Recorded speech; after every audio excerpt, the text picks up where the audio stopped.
Hello there, welcome back, and today we are looking at a song called Training Season by Dua Lipa. I first heard this a week or two ago and I thought, oh, that's a really cool song. And I wanted to get into it and learn about the different riffs and chords and things that went along with it. So I jump in and explore with me. So today I am playing my electric, which I don't think I've done on the channel yet before. I've played a couple of other ones, but not mine. This is actually my stuff. So this is a Fender Telecaster. Needs a bit of love electronically, as you can hear. It's a 2006 model, crafted in Japan. It's a 62 reissue. My wife bought me this guitar 15 years ago, and it's been my go-to ever since then. Mostly stock, haven't really changed anything about it, and I'm running all of that through a Vox AC15 C1. So that's got a blue speaker in it, so it's a C1X actually. Vox AC15 C1X, so it's the custom series. I'm just running straight into the amp today. There's no effects or anything on there. It's a bit of reverb on the signal, but that's just from the amp. And I'm running through the top boost channel, which is a bit brighter than the normal channel. It's got two clean channels, this amp. So without further ado, let's jump into this song. Now, first of all, it's in F minor, which is quite cool. And it gives it that sort of tighter feel. You know, guitars where we tend to go towards keys that have open strings, so open E's and because they're, you know, simpler to play. But this one being a more R&B sound, it sounds a little bit tighter when you shift it up that semitone, which is, you'll notice that when you hear, you know, songs by Nile Rodgers or other people in this sort of R&B genre. And this is an interesting song because the chords don't change all that much. There's a couple of sections, but the key elements are, you've got this little lick at the start, which is just basically over the F minor chord. So we're going to play it up here. And so it just goes from the third down. So just 3 notes. And then it's palm muted with the right hand. So it doesn't ring out, it doesn't have sustain, it's quite staccato. So the notes are short, that's what staccato means.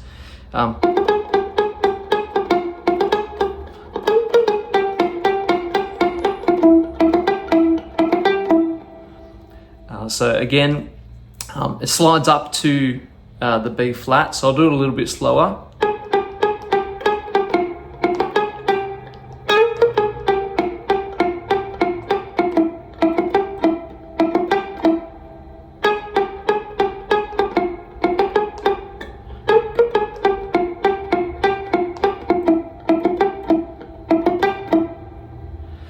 So the second chord in this progression is a C7. So we're going from an F minor to a C7. And that's it for the verses. It just alternates between those two chords. And then when you get to the pre-chorus, it's essentially the same, but it has this, the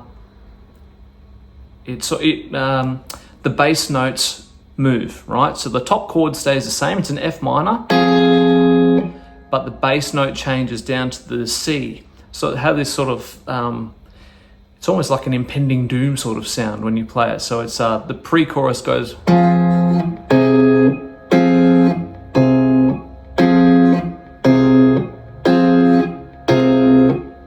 like that. And then it goes down to a B flat minor, to a C major, or a C7 if you like. So putting all of that together for the pre-chorus goes.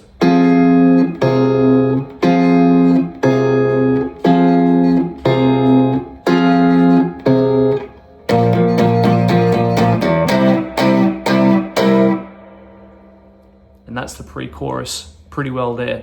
Now that little section recurs throughout the song, and the bass line that goes from F minor, or the F to C over the F minor, actually changes length. So initially it's only 4 bars, and then when the pre-chorus comes back, it has 6 bars, so it repeats that F minor to C thing, has 6 bars of that.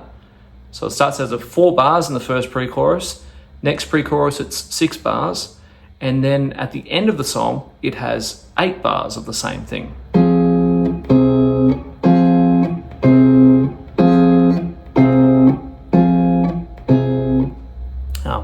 Which is kind of fun. So little interesting nugget there. As the song goes along, that section gets longer. Sort of adds to the drama of it all. Then we're into the chorus, and it's basically the same chords as the verse, but instead of a C7, we're playing a C minor. Now, C minor is the actual natural note of the key. In F minor, you would have a C minor chord, but it's the verse and pre-chorus that actually have that as the outlier being a major chord. So it's interesting there. So you can hear that the melody of the chorus is essentially the same.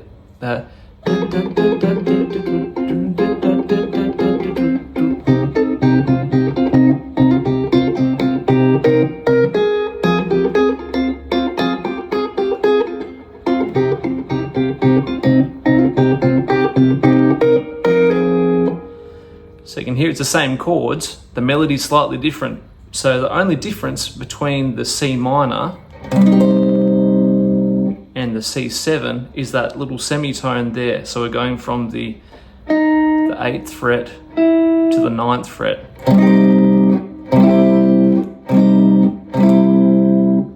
So interesting again. Now, if you were to, that's basically the whole song there. But if you wanted to look into it from a strumming perspective, so I've done a couple of the lead lines with some strumming in there as well. Now, the key thing with a song like this and with R&B is that the right hand is actually pretty constant, and all of the muting and the staccato, the length of the notes, is coming from the left hand.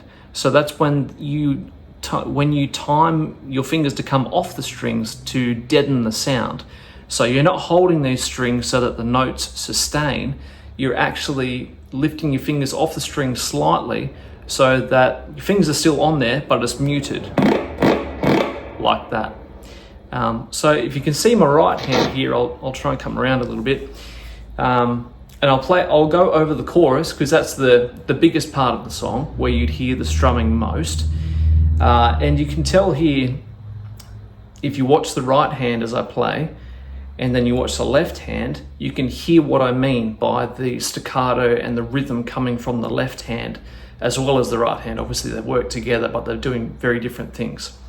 So we'll take it from the chorus, which is the F minor for 2 bars, C minor for 2 bars. We'll loop that a bit so you get the idea.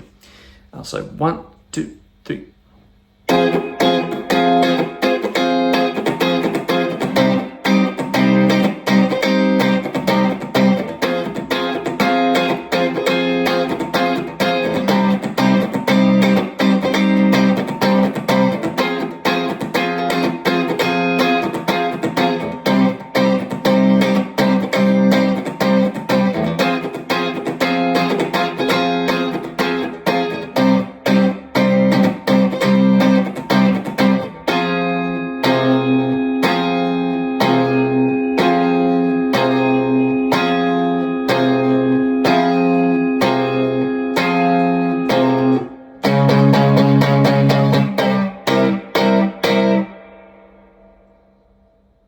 And so on.